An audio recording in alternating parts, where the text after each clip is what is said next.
On today's Success or Excuses, we have Lindsay Reid. Now, Lindsay, me and you go back quite a long time. Introduce yourself. We do, James. We've known each other for quite a long time now. I'm Lindsay. I am a PR consultant. I've worked in the media and PR for over 20 years now and just worked with lots of different brands, individuals on different campaigns, and I just love it. What's the magic to good PR? Storytelling. Love it. Telling loads of stories. Yep, and telling them in a way that gets people's attention. So the emotions of the stories are really important. Like the human element is key to PR. Also, these days for business, it's about value. It's about sharing your knowledge and giving your opinion on things and really like setting yourself apart as an authority figure in your industry and an expert in your field. And that's where the long-term business benefits come from. Now, do you specialise in any specific sectors or industries, or in your mind is PR? Well, I used to think I was kind of going down the wellness route, but I've actually sort of just... That was how we met. Yes, and that still is a passion of mine, but actually I kind of just go with the flow, and as long as I think a client has got either a really good sort of standing behind them, if you know what I mean, if they've got... the right tools to share their story, they've got a great story, and if they've got something to talk about, then yeah, I think we can make it work. The same PR principles apply. I mean, I got asked to work with a band last year and I was like, well, I don't know anything about music PR at all, but why not? I mean, the same principles apply. So yeah, why not? And I think it's fun to take on like new challenges, as long as you feel like you can bring something to the table somehow. Listen, I have this saying is say yes and then work out how later.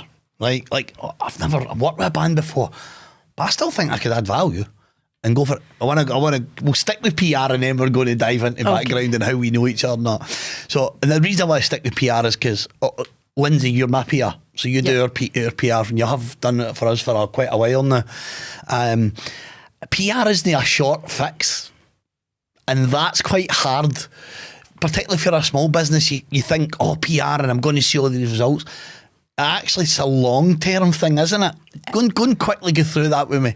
It is. You have to look at it like an investment in your reputation, because PR, it's different to marketing. Marketing is like telling people that you're great, telling people why they should buy your product.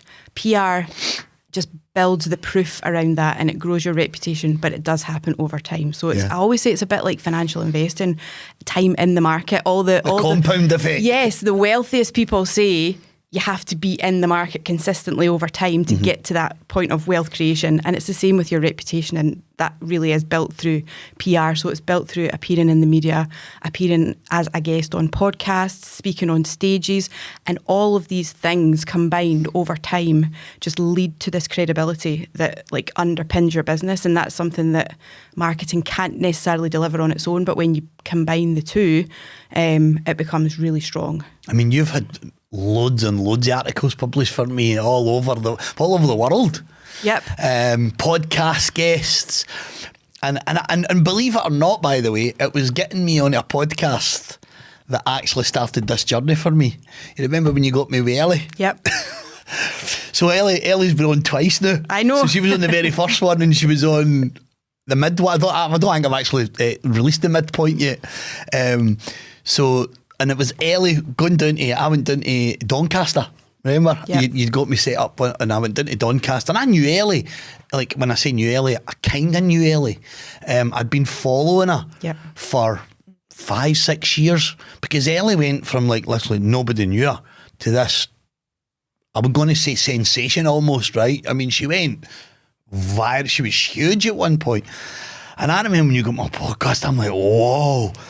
She's just called Stephen Bartlett, 18 months before now. But anyway, it was on her podcast that she said to me after the podcast, right? We went down and we met her with a cup of coffee, and just, how we just hit it with somebody. You don't know why, you don't know how.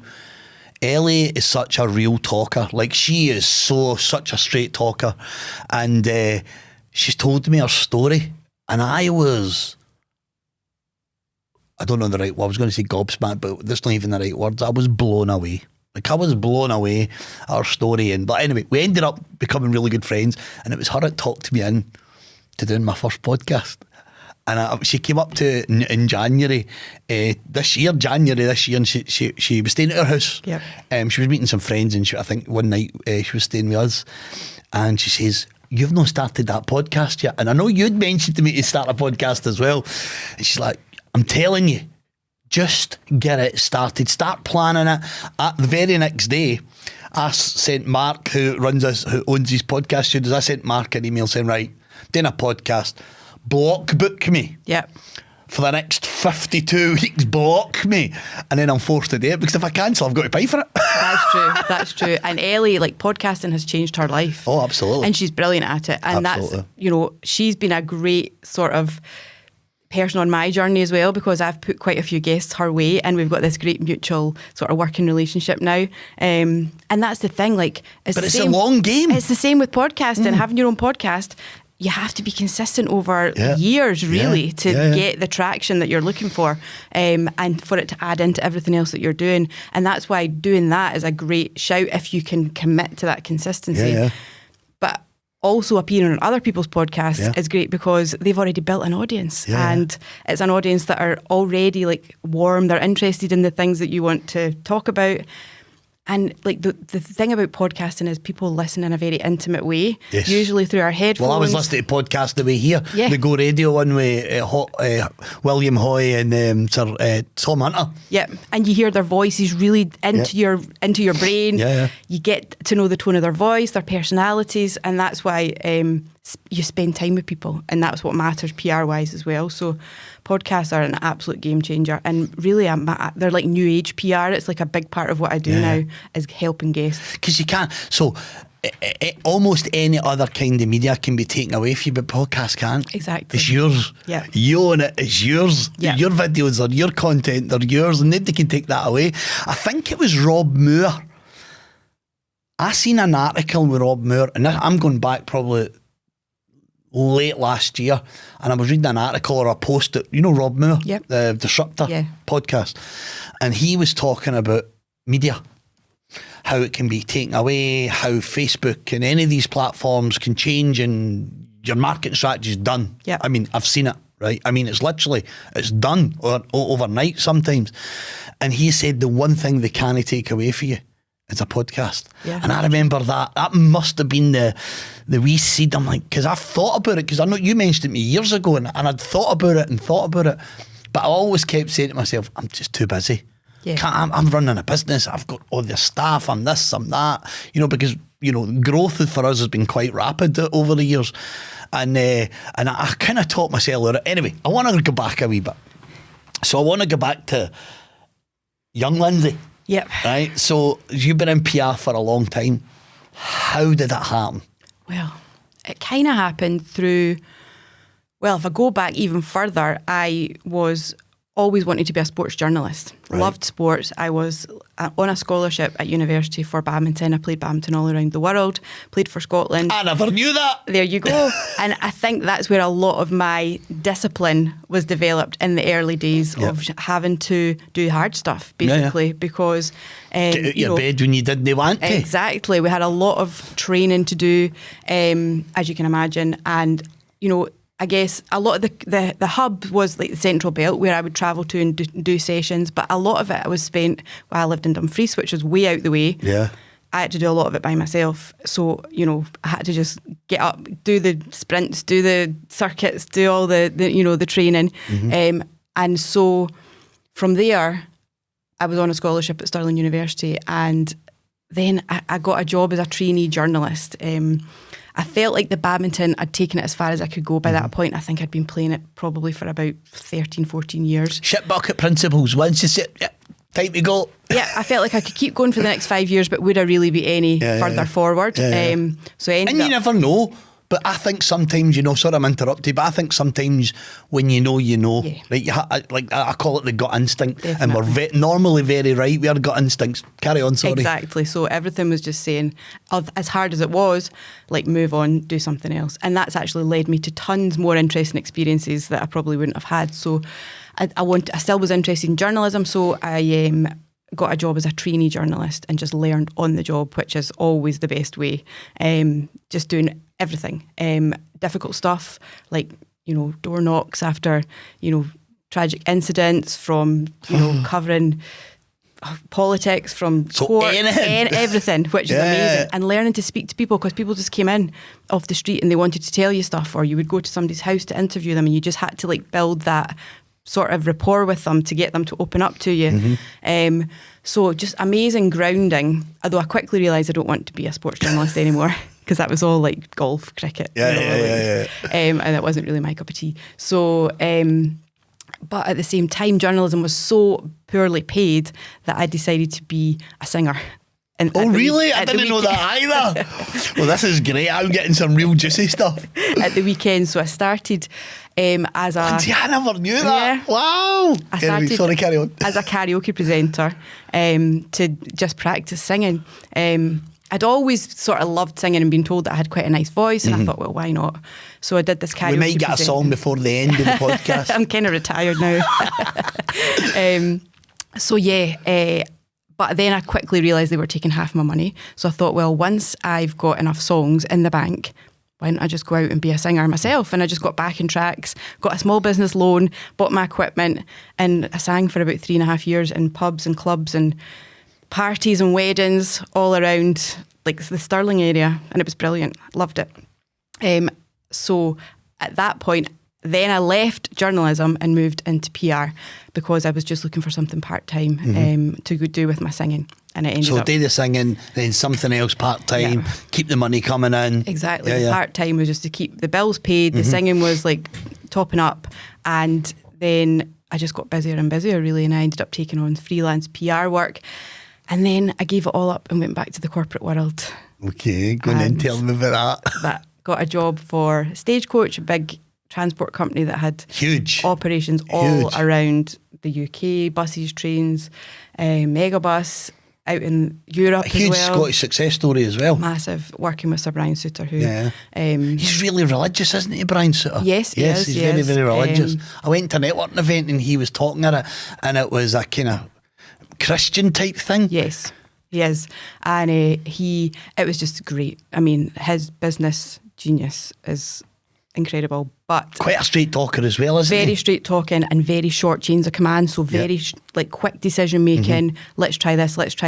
Again, it's all the things you learn along the way. It doesn't matter if it doesn't work, but if it does, amazing. If it doesn't, then we'll try the next thing. Absolutely. So that's what it was all about, and just did that for I think I did it for about 11 years. Wow. And that's when you really learned the ropes then. Yeah, and comms for such a big company takes over your life. There's no 9 to 5 element about it. You have to be available when you're needed, and things happen at all times of the day. Phone calls at 4 o'clock in the morning because all the trains are stuck at Waterloo or something like that, and it's meltdown. Yeah. Incidents, preparing for crises, dealing with crises.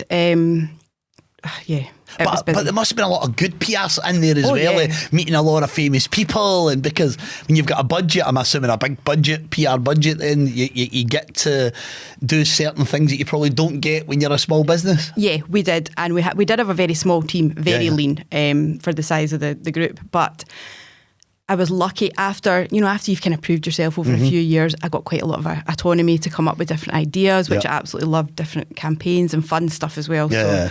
So, and that's probably why I stayed so long. And very flexible working. So as long as you did the work, it's brutal in the corporate world. It's absolutely brutal. You quickly learn. Spent most of my career in it. Yeah, you don't really matter, but what you can produce they'll replace you and the next day. And it doesn't mean you're not working with lovely people, but you just have to on occasions you just have to do your job, and that's all that people are interested in. So I was quite lucky. My boss didn't really mind where I did the job, so we had a degree of flexibility as well, which I've sort of learned over time is really important for me.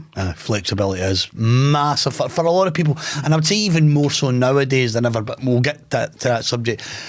So the next stage, Stagecoach, and then what was the reason for deciding to go? Was that when you went freelance after that? So while I needed to scratch a bit of a creative itch, I think, while I was at Stagecoach. I was getting a bit bored over the last sort of year or so. I get bored dead easy. And I started my body confidence events on the side. Yeah, and that's which is how we met.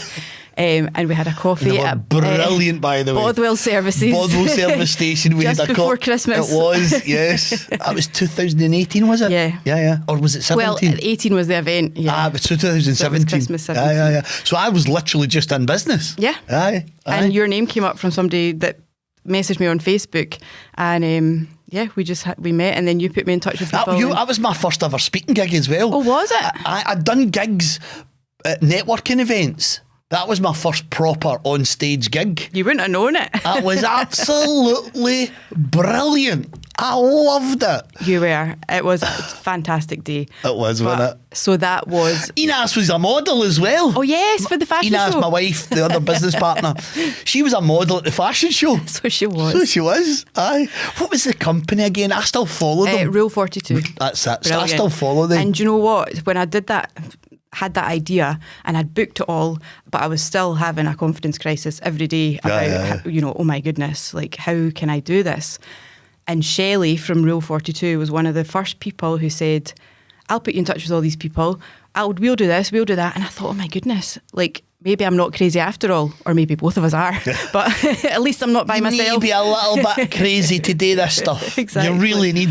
On top of the corporate job. So yeah, we held that first. So you were corporate still working, and that's when you did your first body confidence, really? Yeah, yes. Aye, okay. So I did it all in my spare time, like evenings, working, like emailing people at weekends. That was a huge event for a first event. I mean, that was big. It was, yeah. I mean, woke up. Was the Royal Conservatoire? Yeah, it was the concert hall. Concert hall. And I think we had about 35 exhibitors or something. We had about a dozen speakers. As well. We had a couple of different stages. We had a couple of celebrities there. It was, that's right. Yeah. It was brilliant, and I'm so glad I did it. I tell you what, I didn't make a penny. Yeah. Lost money. Pretty much on all my events. I did that. So, yeah. Maybe not a great business model. So that's what I realised after 5 events, which I loved, and the feedback was incredible, but it wasn't a great financial business model at all, the way that I was doing it anyway. But I tell you what, the funny thing is, the confidence that gave me to do stuff like that, and to just know that I could do it was incredible, because a couple of years ago I then got asked to help with the launch of this mental health app, and it was high profile people that were behind it. And we needed to plan a launch in London, celebrity launch, and it was literally just me. There wasn't a team.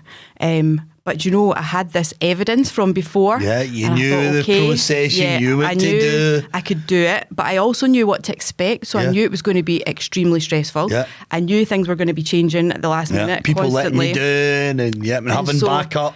I think that's part of the battle, isn't it? Like knowing, of course it's going to be stressful. Yeah. What else would you expect? Yep. My job is stressful every day. Yeah. I just choose where I'm focusing that stress. So I call it good stress, right? Because I let the bad shit go. Right? You're on my book, the bad shit just gets... but it's good, so to carry on. So I feel like it all leads somewhere in the end, Even is this coming as into the kind of going out on your own, Lindsay? So... Right. That just gave me the appetite for just doing my own thing a bit more. And so I decided to leave Stagecoach, and it was just the perfect time. They were going through some changes, and I just thought, right, that's me. Again, it was that gut feeling. And so at that time, I wanted to move more into the body confidence side of things. I held more events. I had become a coach, and I wanted to just keep the PR ticking along, which I did, just to help pay the bills, etc. But then over the last few years, I just ended up getting clients that just like lit me up again, really put that sparkle back in, and just working with dynamic people, fast moving, sometimes startups, sometimes like people that have got a really good profile, just people that I just like the journey that they're on and I want to be part of it. So now, I'm just fully identifying as a PR person again. And why not? And so I'm going to talk a slightly about the PR for those that maybe think, I can do PR myself. You can, right? You can, but you're not going to do a great job. For example, right, I hire you because you're a professional at what you do. Now, I could go out there and do something similar, and I say this very loosely termed, I could do something similar, but the time that it's going to take me to learn it and then take me away from what I'm good at, is running a business and building leadership programs. I always think, like, why would you go to a professional? You know, we used to, we've got an in-house marketing team now, but we, even Facebook ads, we'd go to an expert. Exactly. I did it myself. I mean, right at the start, when we were skint, I did everything myself. But you get to a point when you start thinking to yourself, right, I can write this stuff myself and spend age. All right, AI helps you a lot more now, but then you had to write that shit. You didn't have AI or anything like that, so you've got to write it, you've got to plan it, and it's almost like chucking spaghetti at the wall and seeing what sticks. Whereas when we, you know, we're into business and I started getting you to do my PR, I'll actually you just send me an email, right, I need you to do this, right, we've got a magazine article here, you've got a podcast there, and I don't need any work. Exactly. And it's fantastic. So the point I was getting to there is if you're listening, PR for me is an absolute game changer for my personal brand. That's what it's all about. So for my personal brand.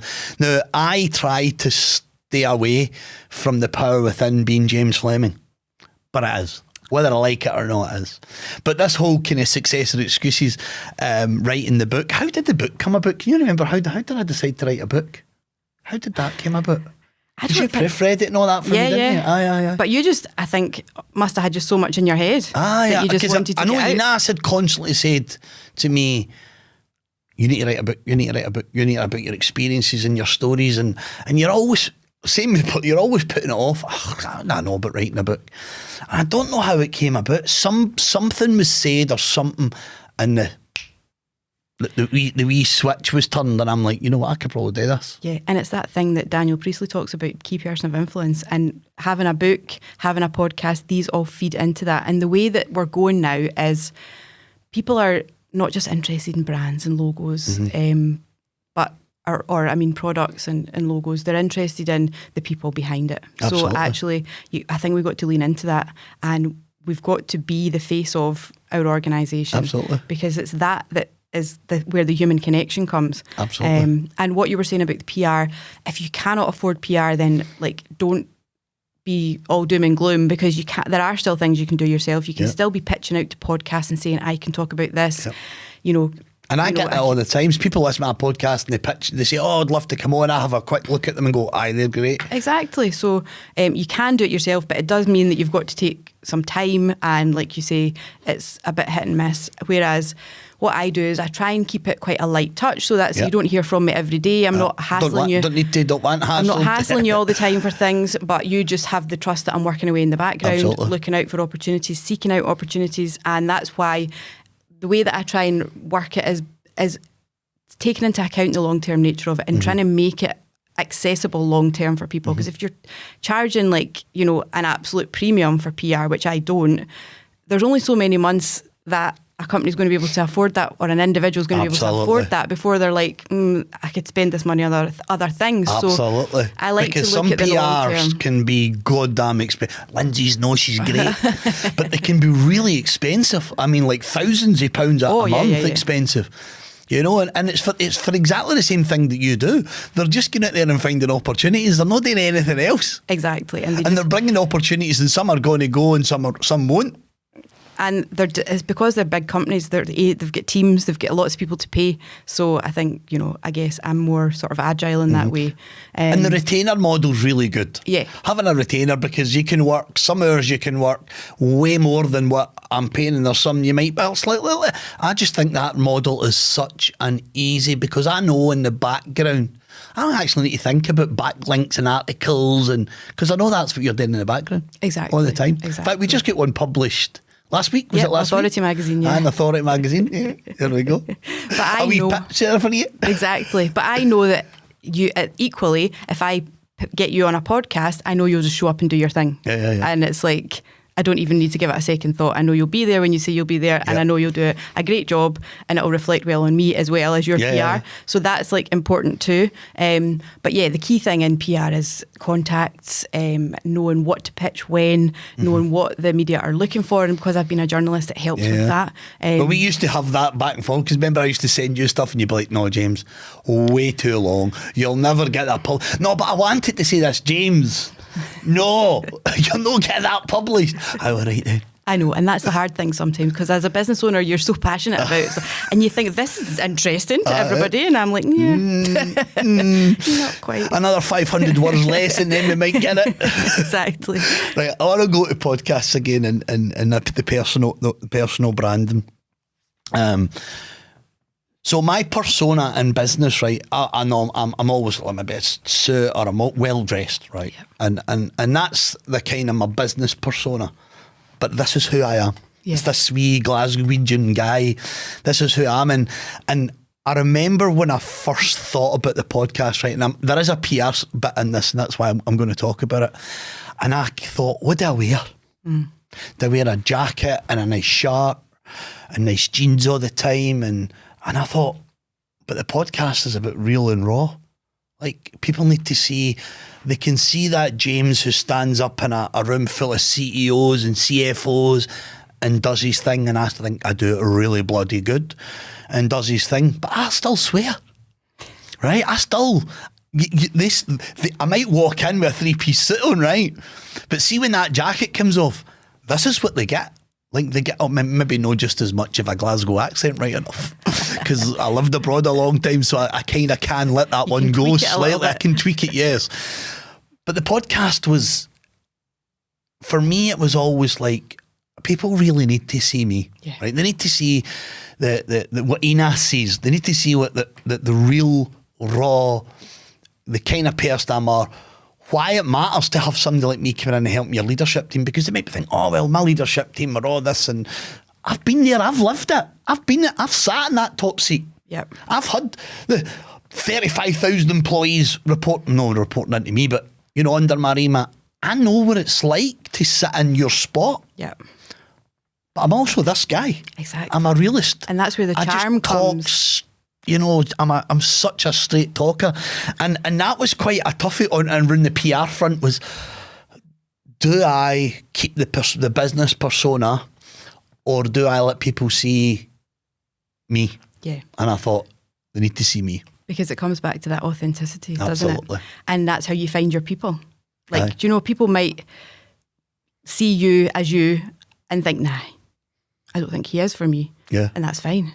But I'm good with that. Exactly, that's fine, because they're probably not going to be your ideal people, client, your customers, etc.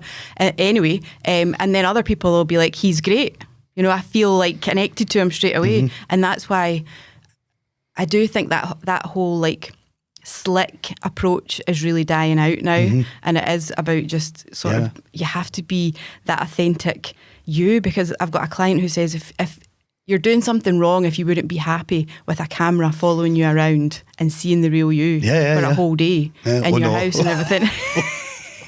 Although this is what they're going to get, but they're going to get this anyway. Exactly. But people worry about getting cancelled, and I actually think it's very difficult to get cancelled if you've shown up as your authentic self in the first place. Most of the time it's where there's a disconnect, where you've presented a certain persona and then actually something that you've done has completely gone against that and actually contradicted it, and it makes you then look inauthentic, and people didn't expect that from you, and therefore, you know, the thing that you've said becomes a bigger deal, and everyone gets more irate about it. Whereas actually, if you had appeared in the first place with certain views or saying certain things, then you would have got the people that agreed with you and the people who didn't, but they would have known what who you are and what you show up as. Absolutely. So on that point, like in my early days, I was very suited and booted, because my ideal target market was that senior. I wanted to work in big companies, and I'm thinking this is how. And back then, by the way, 2017, 2018, it kind of was the thing. You went to events and it was people had suits and shirts and ties. You don't see that any longer, or very rarely. Yes. Anyway, there's a reason for the story. Last year, I was up for an award. We actually won the award. It was a local business award. And the videographer who was recording your pitch, so you had to go along, did an interview. After you get interviewed, they did the pitch. So you had to sit in a front of seat in a black room, and they videoed, and you had to say, you know, why thin, thanks very much for the award, da, da, da, da, da. And they were recording it. And I thought, I know that guy. And I says to him, and I didn't have a shirt and tie or anything like that on. I had jeans and a shirt and a pair of shoes, or casual shoes or something. And the guy says, I used to see you, because I was a serial networker, the first few years. I mean, I really networked, like mega. I was networking 3 days a week, sometimes 4. To get that was about the brand. It was to get, absolutely. If it wasn't for that, I wouldn't have been where I'm at today. It was that allowed me to build the first stage, the kind of foundations. Right, okay, I really do know what I'm doing here. You know, because once you get customers and clients constantly coming back, and people, high profile people, going on video and saying things like, wow, this course was incredible, you're kind of like, I'm in the right space. Anyway, I forgot where I was going with that. Where was I going? Talking about videographer. Oh, the videographer. So he was a networker, and he remembered the early days when I was the 3-piece suit and all that, right? And he says to me, he says to me, by the way, you don't look as much a dick. And I says, excuse me? He says, you're actually an alright guy. But because he was one of those guys or people who, they didn't give a shit about what he looked like. Like he was a videographer, he couldn't have cared less what he looked like. So his persona of me must be, who does this wee stuck up Glaswegian think is with a 3-piece suit on?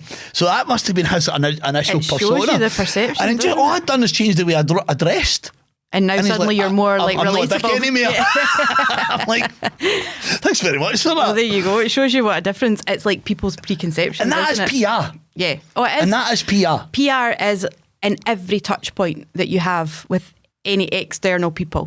If you want to think about it in its widest sense, like there's PR activities you can do, which I do, which are around the media, podcast, etc. But PR, public relations, is all around, and it's in every time that you engage externally with anyone. Well, it's a post, a comment, anything. Affects your PR, because it's all about reputation. And absolutely. The thing is, reputation is like the backbone to everything over time. Absolutely. Because it helps bring in sort of customers and clients, but at the same time, if something goes wrong, it helps protect you when the crisis hits, because you've got enough people saying, well, that must just be a one-off, or that's not typical of that business or whatever. And actually it really helps you like glide through sort of the rougher times as well. So that's why reputation is just unless you want to be a total disruption and not give a shit about what anybody thinks. Well, and that's a tough gig if you're running a business. Well, it is, and I find it today, like one of the things that I kind of find depressing in a way is how short term everyone's view is on relationships, and how they're willing to just do whatever it takes in that moment to get what they need out of that. Like regardless of the fact that they're destroying the potential for that long-term relationship. Whereas like for me, it's just, you've got to nurture relationships, and you just never know. Like I've had people come back to me after 6-7 years since I last worked with them, asking to work with me again. And like, if you didn't build that and make a good impression and do your job well, etc., and grow a good reputation and nurture that relationship, that would never happen. Absolutely. Here's one for you, right? And this is advice. I am a big believer in that, and almost every single employee that we've hired based on values. Yeah. So do they have similar values to me and Ines in the company? Right. So we're very value-driven company. And I also say to them, on any social media platform, that it has to reflect the values and the vision of my company. Yeah. End of. And then sometimes I think, who am I to tell somebody what they can and can't write on social media? Well, on your personal social media, like so Facebook, for example, again, within reason, because if I had an employee go on there talking about things that I really don't agree with, they wouldn't be an employee any longer.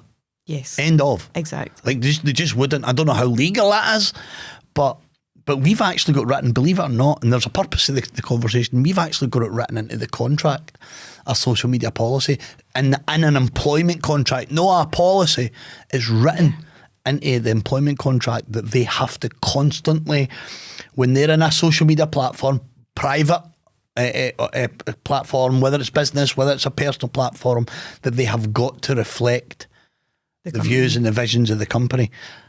That's PR as well, isn't it? It is. And we had at Stagecoach similar, quite a strict social media policy around, especially if you had mentioned the company either in your handle, in your account name, because some people would, or if it was like listed publicly, then you really had to like uphold the company's values. You can't be talking about like airing all the things that have gone wrong in the day, or all the difficulties that you've been dealing with. If you were a bus driver and you went and started, mouthing off about all the passengers, that's really not the ideal scenario for the company. So you do, and that's what a lot of people still fail to get. Like, it matters. Oh, absolutely, it matters how to me. You show up on your socials. The brand, it matters to my brand. Exactly. It matters to my business. Now, this is another thing. This is kind of a wee bit off piste, right? Like, a lot of our senior leadership team, our senior staff, are all business owners, or ex-business owners. So they've all ran a leadership company before. They've ran a coaching company before.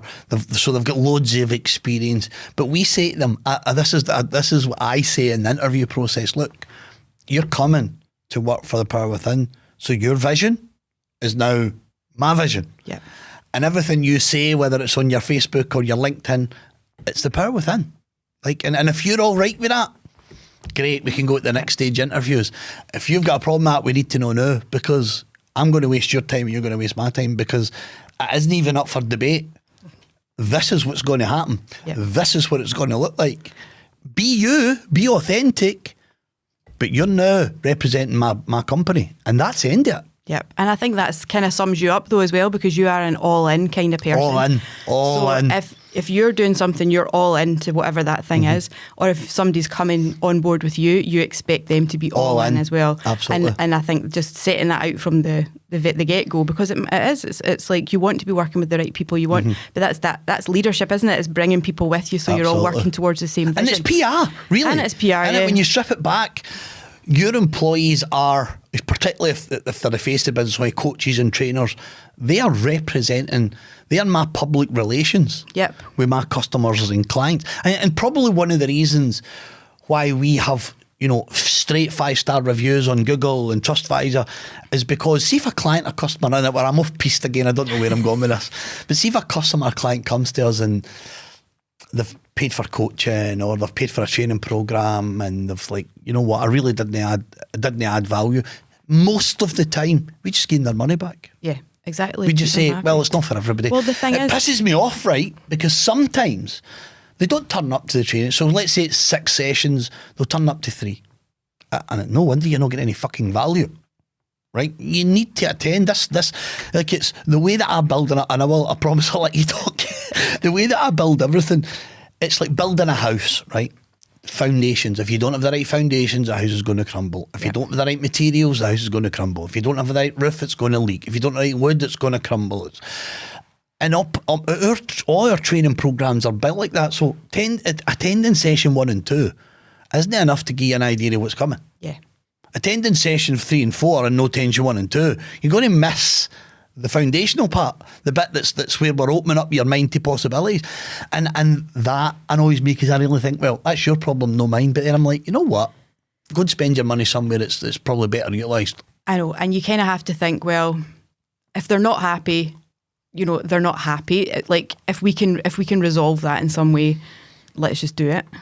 And actually it'll reflect better on us as a business, and it's not admitting that you've done anything wrong. I think if you have done something wrong as a business, and it's very clear, you have to say that. Face up. Exactly. Good PR is telling the truth. Otherwise, that's where you do get into trouble, when you try and defend the indefensible, if you know what I mean.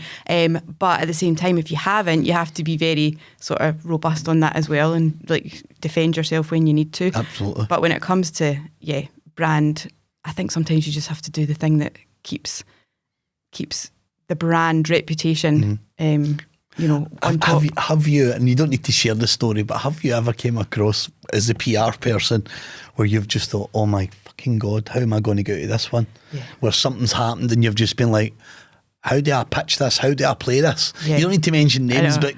Oh yeah, I mean, own goals.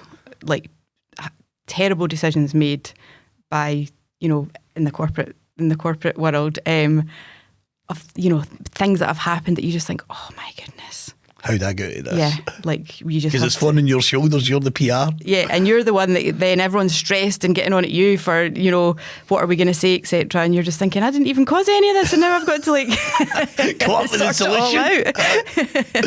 But yeah, that's my worst nightmare, by the way, is something happening that's not in my control. I know. And then having to clean the mess up. I mean, that is really my worst nightmare. But that's why, at least if you're in along the way, you can sort of help prevent these things happening. Hopefully that's so you. But with big organisations, you're kind of left. You just don't know. You just don't know. Yeah, I mean, you don't know what's coming next. But that's, in a way, it's a bit of a buzz at the same time, because you have to react. And actually, like PR-wise, I just feel comfortable now that I can deal with, touch wood, pretty much anything, because I've been exposed to so many different, weird, wonderful, awful situations to have to sort of figure out in terms of giving, you know, media. Would you say that PR has changed in the last kind of the pre-COVID to post-COVID? Do you think PR has changed, or is our expectations changed? Or because I've seen a shift where authenticity is now like huge. I mean, I know we hit on that. What's your take on PR then to PR now? What is that?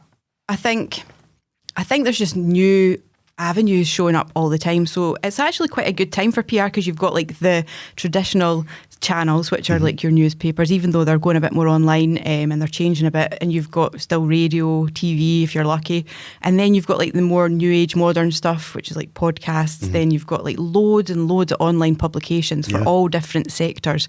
So I think it's changed from that point of view. It's just moving with technology and moving into the digital world as well. But it's people. It's just a big focus on people. People want to hear stories. Faceless brands are just not the thing anymore. And that's why you've got CEOs of huge companies now appearing on podcasts. Yeah. You know, you had Trump. His whole campaign was basically showing up on podcasts. One podcast. That's right. In fact, one of his biggest that I think changed the needle was when he went on, what do you call his podcast?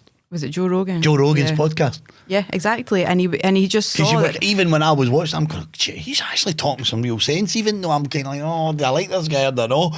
But the thing is, he recognised that that's literally 2 hours. He gets to basically give a bit of a sermon. Millions and millions of people. Whereas all the other ones, you know, Kamala Harris she was rocking up for like a 10-minute, 20-minute, you know, interview, and you just can't get your point. You can't get your points across in the same way. The authenticity across that real you can't connection. Settle into it, and you know.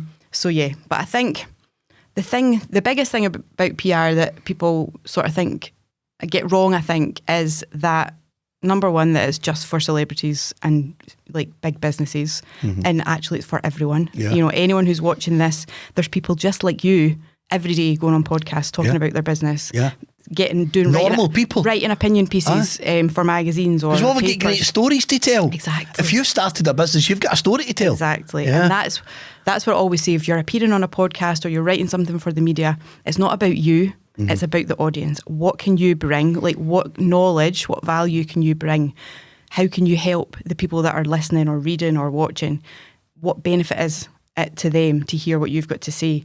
And if you come at it from that standpoint, then you will build like an army of fans, because you really genuinely help people. So that's one of the biggest myths, I would say. And the other one is just this giving up too soon. And, you know... Because it's a hard graft, isn't it? It is. We talked about that like right at the start. PR is not a short-term fix. No. It's a long-term gain. In my opinion, 3, 5, 7, start now. Absolutely. And eventually you'll see the return on that investment. And it's like anything, you know, you have one article. Yeah. One podcast can be the exactly the turning point. I mean, Just one. I know. You never know. I had a client last year who, he was in the Telegraph and he had 400 leads into his business from one article in the Telegraph. And that doesn't happen with everyone who gets national media coverage. But for him, that was a game changer. Must have been a goddamn good story. Well, exactly, it was. Good thing he's got a good PR. But the thing is, it's like anything, you have to keep plugging away even though you can't see the results yet. Yeah. But knowing that it'll come, believing that if you do enough of it, that moment will come. And even now, like, I mean, I get ignored all the time, every week. I'll send stuff out, won't hear anything back. Occasionally somebody might say no, which is super polite, but most people just ignore you. And then you get the yeses. I call it dinging me. Yes, exactly. I get dinged quite a lot. But I'm okay with it. And actually, the funny thing is, you can go back to the same person with the same story at different time, and they're like, yeah, this is amazing. Yeah. So it's like, you can't take it personally. You can't give up and think this isn't working. Like, a couple of weeks will go by and I think, oh, come on. What's happening here? I want some news from a client. I need something. And then, 2 or 3 weeks later, I'll get a week or 10 days where it's like everything is turning to gold. That happens with us as well sometimes, isn't it? It's like once a month or sometimes 3 or 4 times. You get all the emails coming back. Oh, sorry, I hadn't come back to you. This sounds great. Yes, I'd love to have him on the podcast. And I'm like, oh my goodness. But it just shows, it's like the work you put in now, you get the benefits of further down the line. And if you do that enough times, like, you can't not benefit somehow from it. But I think we just give up too soon a lot of the time. Absolutely. I want to hit on that before we start to wrap up about the giving up too soon. Now, as you know, I'm very big on LinkedIn. I have been since I started, but probably 2018 really, when I really started to take it serious, and it was Billy Farrell. Yes. You remember Billy Farrell? You got me on his podcast as well, funnily enough. Even though I knew Billy. I think you knew him. Even though I knew Billy. And I remember I bought a training course for him called LinkedIn Inferno. And it was how to build a fan base on LinkedIn. Yep. And I think it was early 2018 or late 2017 I bought this course. It was like £1,000. I had spent a lot of money in my development. So, and for a course, an online course, £1,000 was a lot of money when you're in business right the early days. Definitely. Anyway, long story short, and that taught me the importance of PR. Yeah. I just wasn't using the word PR at the time. And that taught me the importance of being out there. There's a point behind this, right, about you never know the long game. Exactly. And I'm very active. I think I've got about 35,000 followers. I've got 30,000 connections, because you can't have any more than that. So I've got to keep weeding out my connections literally every month. I need to go in and weed out my connections so I can, because I'm getting connected all the time. And I'll tell you why. You'll be striking me off at this one some point, and I'll know why. So the point is the long game. I've written over 200 articles on LinkedIn, maybe more. I post 3 times a week. I always put some post in. 2 weeks ago, my post went viral. Right. I mean, and it's still going. It's had over 100,000 reads. It's 900 likes and loves and whatever you want to call them. And it's like 386 comments, 200 and something reposts. Wow. Right? And all I talked about was, right, I'm quite big into the kind of, I hate we using the word EDI, right? But I'm a big believer in your values get nothing to do with your gender. Your values get nothing to do with your colour.